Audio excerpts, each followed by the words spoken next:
श्री स्वामी समर्थ. स्वागत आहे तुमचं माझ्या युट्यूब चॅनलवरती. आजचा दिवस तुम्हाला खूप छान सुखाचा समाधानाचा जाऊ देत हीच मी स्वामींच्या चरणी प्रार्थना करते आणि आजच्या व्हिडिओला सुरुवात करते. तर 23 नोव्हेंबर 2023 गुरुवारी आलेल्या कार्तिकी एकादशीला तुळशीला अशी एक वस्तू आपल्याला अर्पण करायची आहे. लक्ष्मी प्राप्तीसाठीचा हा उपाय आहे. ती वस्तू कोणती आहे, कोणत्या वेळेमध्ये अर्पण करायची, ही संपूर्ण माहिती आजच्या व्हिडिओमध्ये शेअर करणार आहे. त्यामुळे व्हिडिओ स्किप न करता शेवटपर्यंत बघत राहा. कार्तिक महिन्यातील शुक्ल पक्षातील एकादशीला कार्तिक एकादशी, प्रबोधिनी एकादशी किंवा देव उठणी एकादशी असं म्हणतात. या दिवशी तब्बल 4 महिन्यानंतर भगवान श्रीहरी श्री विष्णू हे योगनिद्रेतून जागे होतात.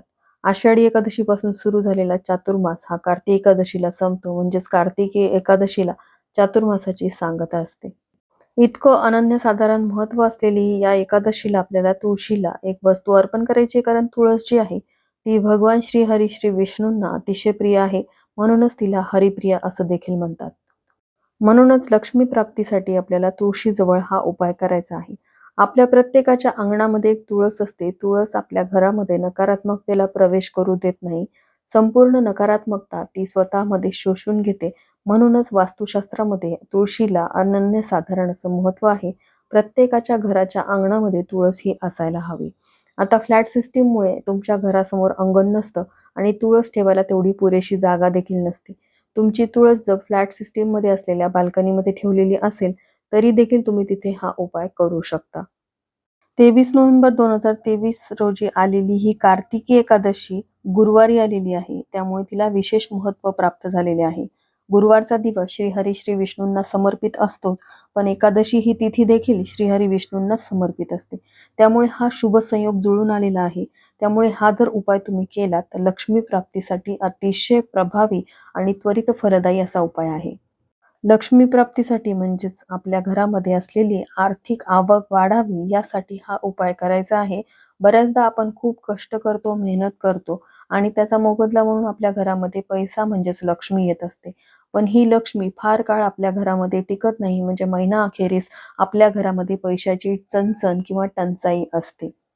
लक्ष्मी ही अतिशय चंचल आहे. ती एका ठिकाणी कधीही टिकत नाही. तिला टिकून ठेवण्यासाठी अतिशय प्रभावी हा उपाय आपल्याला एकादशी तिथीच्या दिवशी करायचा आहे. कारण ज्या ठिकाणी श्रीहरी श्री विष्णूंची सेवा उपासना केली जाते तिथेच ती अखंड स्थिर राहते. तिथून ती कधीही जात नाही. महिन्याला येणारी लक्ष्मी म्हणजेच पैसा जर हा 50,000 रुपये असेल तर आपल्या मूलभूत गरजा भागून थोडाफार तरी पैसा आपल्या घरामध्ये शिल्लक राहिला तरच आपल्या घरामध्ये लक्ष्मी ही स्थिर राहते. संपूर्ण पैसा महिना अखेरीस जर आपल्या घरातून गेला तर याचा अर्थ आपल्या घरामध्ये लक्ष्मी स्थिर नाही. ती आपल्या घरामध्ये चंचल स्वरूपात वावरत आहे. त्यामुळे आपल्याला तिला घरामध्ये स्थिर अखंड ठेवायचं असेल तर हा अतिशय प्रभावी उपाय आहे. एकादशी तिथीला आपण हा उपाय केल्यामुळे आपल्याला त्याचे शुभ फळ बघायला मिळतात. तर गुरुवारी आलेल्या या कार्तिकी एकादशीच्या दिवशी श्रीहरी श्री विष्णू हे योगनिद्रेतून जागे होतात. त्यामुळे आपल्याला सकाळी लवकर उठायचं आहे. घरासमोरील अंगण स्वच्छ झाडून घ्यायचं. त्यानंतर आपल्याला घरासमोरील अंगणामध्ये पाणी शिंपडायचं आहे. त्या पाण्यामध्ये चिमूटभर हळद टाकायची, कारण गुरुवारी आपण हळदीचे उपाय श्रीहरी श्री विष्णूंची कृपा प्राप्त करून घेण्यासाठी करत असतो. त्यासोबतच आपल्याला उंबरठ्यावरती देखील हळदीचं लेपन करायचं आहे. देवपूजा करायची आहे. देवपूजा करत असताना श्रीहरी श्री विष्णूंच्या मूर्तीवरती आपल्याला अभिषेक करायचा आहे. या दिवशी तुम्ही संपूर्ण देवांना शास्त्रोक्त पद्धतीने साफ देखील करू शकता. एकादशीच्या दिवशी सर्व देवांचा उपवास असतो, त्यामुळे देवांना अन्नाचा नैवेद्य अर्पण करायचा नाही. देवांची पंचोपचारे पूजा झाल्यानंतर मग देवांना फलाहार, केसरयुक्त दूध, मिठाई याचा नैवेद्य अर्पण करावा. त्यानंतर धूप दीप आरती वगैरे करून घ्यावी. त्यानंतर आपल्याला तुळशीजवळ यायचं आहे. तुळशीचं या दिवशी श्रीहरी श्री विष्णूंसाठीचं निर्जला व्रत असतं, त्यामुळे तिला आपल्याला पाणी अर्पण करायचं नाही. तुळशीची पानं सुद्धा या दिवशी तोडायची नसतात. तुम्हाला श्रीहरी विष्णूंना जी तुळस अर्पण करायची आहे, तुळशीची पानं अर्पण करायची आहेत, ती तुम्हाला आदल्या दिवशीच तोडून ठेवायची असतात. एकादशी रविवारी आपण तुळशीला स्पर्श करत नाही, तिला पाणी अर्पण करत नाही. त्यामुळे दुरूनच तुळशीला हळदी कुंकू, अक्षदा, फुलं अर्पण करायची, धूप दीप दाखवायचा. आणि त्यानंतर तुम्हाला गुरुवारी जो आपण हळदीचा उपाय करतो, कच्च्या दुधामध्ये चिमूटभर हळद टाकून, तो उपाय आपल्याला या दिवशी करता येणार नाही, कारण या दिवशी एकादशी असल्याने तुळशीचं निर्जला व्रत आहे. त्यामुळे फक्त तुम्हाला हातामध्ये चिमूटभर हळद घेऊन ती तुळशीच्या मुळांशी अर्पण करायची आहे. हळद जी आहे ती धनाला आकर्षित करते. चिमूटभर हळद तुळशीच्या मुळाशी अर्पण केल्यामुळे श्रीहरी श्री विष्णूंचे कृपाशीर्वाद आपल्याला लाभतात आणि देवी लक्ष्मीची कृपाही आपल्यावरती राहते. त्यानंतर संध्याकाळी दिवे लागणीच्या वेळेस आपल्याला तुळशीजवळ एक दिवा प्रज्वलित करायचा आहे आणि लक्ष्मी प्राप्तीसाठीचा हा अतिशय प्रभावी उपाय आहे. संध्याकाळी दिवे लागणीच्या नंतर म्हणजे 6:30 नंतर ते 7:30च्या दरम्यान तुम्हाला हा उपाय करायचा आहे. ती वेळ देवी लक्ष्मीच्या आगमनाची वेळ असते. त्यानंतर संध्याकाळी आपल्याला देवघरासमोरील दिवा प्रज्वलित करायचा आहे, धूप लावून घ्यायचा आहे. देवांसमोर देखील तुम्हाला शुद्ध गाईच्या तुपाचा दिवा लावायचा आहे.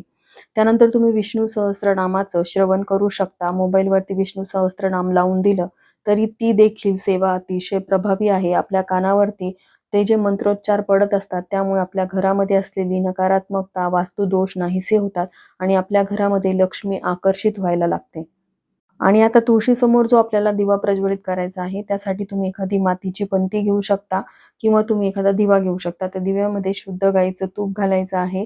आता गाईचं तूप नसेल, म्हशीचं तूप घेतलं तरीही चालेल किंवा त्यामध्ये तुम्हाला चिमूटभर हळद टाकायची.